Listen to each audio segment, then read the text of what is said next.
Urdu discovery के मुअज़्ज़िज़ दोस्तों, मैं हूं माजिद मलिक और आप तमाम देखने और सुनने वालों को अस्सलाम वालेकुम। दोस्तों, हजूर अकरम सल्लल्लाहु अलैहि वसल्लम के ज़माने में कुछ अरब एक यहूदी आलिम के पास गए और उनसे कहा कि आप सल्लल्लाहु अलैहि वसल्लम से ऐसा कौन सा सवाल किया जाए कि आप सल्लल्लाहु अलैहि वसल्लम के नबी होने का पता चल सके। इसके जवाब में यहूदी आलिम ने आप सल्लल्लाहु अलैहि वसल्लम से 3 सवाल पूछने का कहा। उनमें से एक सवाल यह था कि आप सल्लल्लाहु अलैहि वसल्लम से असहाबे काफ के बारे में पूछें। लिहाजा अल्लाह ताला ने आप सल्लल्लाहु अलैहि वसल्लम को कुरान पाक में इसका जवाब सूरह काफ में मुकम्मल वाज़े करके फरमा दिया। नाज़रीन, आज की ज़ेरे नज़र वीडियो में हम आपको इस वाक़े के मुतालिक आगाह करेंगे, मगर आगे बढ़ने से पहले नए आने वाले साथियों से दरखास्त है कि वो हमारे चैनल को सब्सक्राइब करते हुए साथ मौजूद घंटी के बटन को भी दबा दें। नाज़रीन, वो हज़रत ईसा अलैहिस्सलाम का दौर था जिसमें उनको अल्लाह पाक ने आज के दौर के फलस्तीन के इलाके में तबलीग के लिए भेजा। ये इलाका उस वक्त रोमन एम्पायर में शुमार होता था।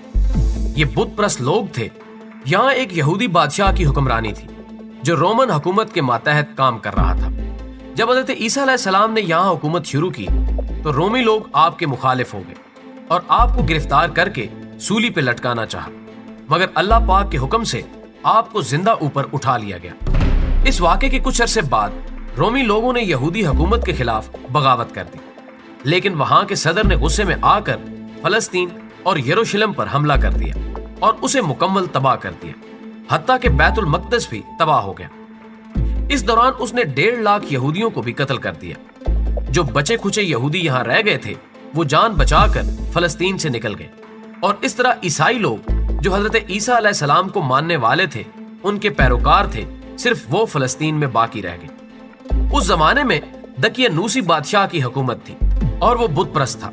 लिहाजा उसकी हुकूमत में मौजूद ईसाई लोगों पर उसने मजालिम ढाने शुरू कर दिए, यहाँ तक कि उस वक्त के हजरत ईसा अलैहिस्सलाम के मानने वाले चंद नौजवानों और हवारियों को उसने अपने दरबार में बुला लिया और कहा, मैं तुम्हें चंद दिनों की मोहलत देता हूं कि तुम लोग अपने नए दीन यानी ईसाइयत से बाज आ जाओ, वरना मैं तुम्हें कत्ल करा दूंगा। नाज़रीन गिरामी, ये हजरत ईसा अलैहिस्सलाम के पैरोकार लोग दरअसल असहाबे काफ थे, जिनका जिक्र तफसील से कुरान मजीद की सूरह काफ में मौजूद है।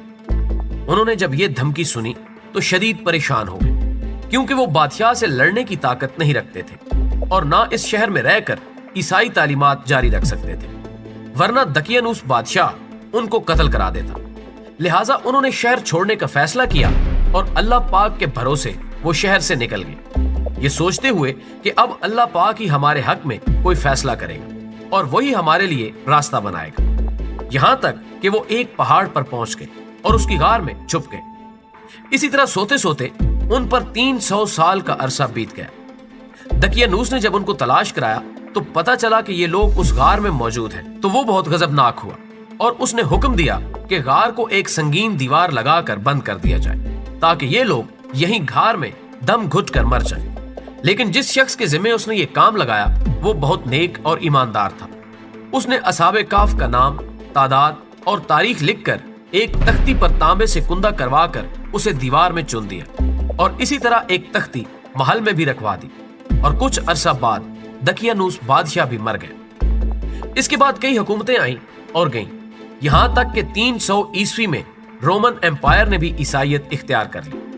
इसके बाद 446 ईस्वी में बैदरोज नामी बादशाह की हुकूमत आई, जो एक नेक दिल और इंसाफ पसंद बादशाह था, जिसने 68 साल शानो शौकत से हुकूमत की। उसके दौरे हुकूमत में जब मजहबी फिरका बंदी उरूज पर थी और मरने के बाद जिंदा होने और आखिरत पर से यकीन उठता जा रहा था, तो अपनी कौम की ये हालत देखकर वो इंतहाई रंजीदा हुआ और अपने मकान में जाकर बंद हो गया और यहाँ बैठकर वो शिद्दत से अल्लाह से दुआ करने लगा कि कोई ऐसी निशानी अता कर कि मेरी कौम का ईमान फिर से ताजा हो जाए, उनको कयामत और मरने के बाद जिंदा होने का और एक अल्लाह के होने का यकीन हो जाए।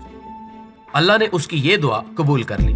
लिहाजा एक दिन एक चरवाहा जो अपनी बकरियां चराता हुआ उस गार के पास पहुंच गया, उस चरवाहे ने चंद लोगों के साथ मिलकर इस दीवार को गिरवा दिया और इस दीवार के गिरते ही उन लोगों पर ऐसा खौफो हिबत तारी हुआ कि वो वहां से भाग गए। इसके बाद वो असहाबे काफ नींद से बेदार हुए और एक दूसरे से सलाम व कलाम में मशगूल हो गए। इसके बाद जब उनको भूख लगी तो उन्होंने अपने एक साथी से कहा कि तुम बाजार जाकर निहायत खामोशी से खाना लेकर आ जाओ और जाकर ये मालूम करो कि दकियानूस हमारे बारे में क्या इरादा रखता है। जब उनका साथी बाजार पहुंचा तो देखकर बहुत हैरान हुआ कि यहाँ तो इस्लाम का बोलबाला हो चुका है, हत्ता के लोग एलानिया हजरत ईसा अलैहिस्सलाम का कलमा पढ़ रहे हैं और उनकी तालीमात पर अमल भी हो रहा है। इसी कश्मकश में वो एक खाने की दुकान में गया और खाने के बदले उसने एक दकियानूसी जमाने का सिक्का दिया जो कि 300 साल पुराना था और बंद हो चुका था, हत्ता कि उसे कोई पहचानने वाला भी नहीं रहा था। सिक्का देखकर दुकानदार को लगा कि शायद इस शख्स के हाथ कोई पुराना खजाना लगा है। उसको उस पर शक हुआ, चुनांचे उसने उसे सिपाहियों के हवाले कर दिया ताकि वो उससे खजाने के बारे में पूछगछ करे कि बताओ वो खजाना कहाँ छुपा रखा है। उसने कहा मेरे पास कोई सिक्का नहीं, ये हमारा रुपया है। सिपाहियों ने कहा हम कैसे मान लें, क्योंकि ये सिक्का 300 साल पुराना है और तुम लोग अभी जवान हो, लिहाजा सच सच बताओ कि मामला आखिर क्या है ताकि इसका कोई हल निकाला जा सके। जवाब में उसने कहा पहले ये बताओ कि दकियानूस बादशाह का क्या हाल है। सिपाहियों ने कहा कि ऐसा कोई बादशाह रूए जमीन पर मौजूद नहीं, लेकिन हाँ आज से सैकड़ों साल पहले इस नाम से एक बेईमान बादशाह गुजरा था। ये सुनकर वो हैरानो शिश्तर रह गया और कहा अभी कल ही तो हम इसके शर से बचने के लिए भागे थे और मैं और मेरे साथी इस गार में छुप गए थे, जबकि अभी भी मेरे कुछ साथी गार में मौजूद हैं। तुम लोग खुद जाकर क्यों नहीं उनको देख लेते। जब सिपाही और शहर के लोग कसीर तादाद में वहां पहुंचे तो गार वाले पहले ही अपने दोस्त के इंतजार में थे कि शायद बादशाह ने उसको ना पकड़ लिया हो। जब शहर के लोग पहुंचे और शोरगुल सुनाई देने लगा तो गार वाले समझे कि शायद दकियानूसी फौज उनके दोस्त का पीछा करते हुए गार तक आन पहुंची है। चुनांचे वो अल्लाह के जिक्र अज़कार में मसरूफ हो गए। सिपाहियों ने गार से वो तांबे का संदूक बरामद कर लिया। वहां से वो तांबे की तख्ती ली जिस पर असहाबे काफ के नाम और ये लिखा हुआ था कि ये मोमनों की जमात है और दकियानूस बादशाह के खौफ से पनाह लेने के लिए यहाँ कयाम पजीर है और बादशाह ने यहाँ दीवार बना दी है। चुनांचे जो कोई यहाँ से दीवार हटाए वो असहाबे काफ से उनका हाल मालूम कर ले। सिपाही हैरान रह गए और जब कुछ समझ ना आया तो अपने हाकिम वक्त बैदरोज को इतला दी। उसने जब ये बात सुनी तो शहर के बड़े दीनदार लोगों को लेकर वहां पहुंच गया। असहाबे काफ ने गार से बाहर आकर बादशाह को सारा माजरा बयान किया। बैदरोज ने सजदा शुक्र अदा किया कि ऐ अल्लाह तूने मेरी दुआ कबूल की और ऐसी निशानी दिखा दी कि इंसान मौत के बाद जिंदा होने पर यकीन जरूर करेगा। इसके बाद गार वालों ने बैदरोज को दुआएं दी कि अल्लाह तुम्हारी बादशाही में बरकत दे और दोबारा उसी गार में चले गए और वहां जाकर दोबारा सो गए। अल्लाह ताला ने उसी नींद की हालत में उनको मौत दे दी। बादशाह ने सहल की लकड़ी का संदूक बनाकर उनकी लाशों को उसमें दफना दिया और गार के बाहर तख्ती भी लगवा दी और सालाना उर्स मुकर्रर किया जहां लोग गार वालों की जियारत के लिए आया करते थे। गार वालों की तादाद में बहुत सी राय पाई जाती है। अब्दुल्ला बिन काब फरमाते हैं कि ये 7 थे जबकि 8वां उनका कुत्ता था। सोचने की बात यह है कि ऐसा कैसे मुमकिन हुआ। गार वालों पे वक्त क्यों असरअंदाज नहीं हुआ, ना ही उनके खदोखाल पर कोई तब्दीली वाक़ हुई।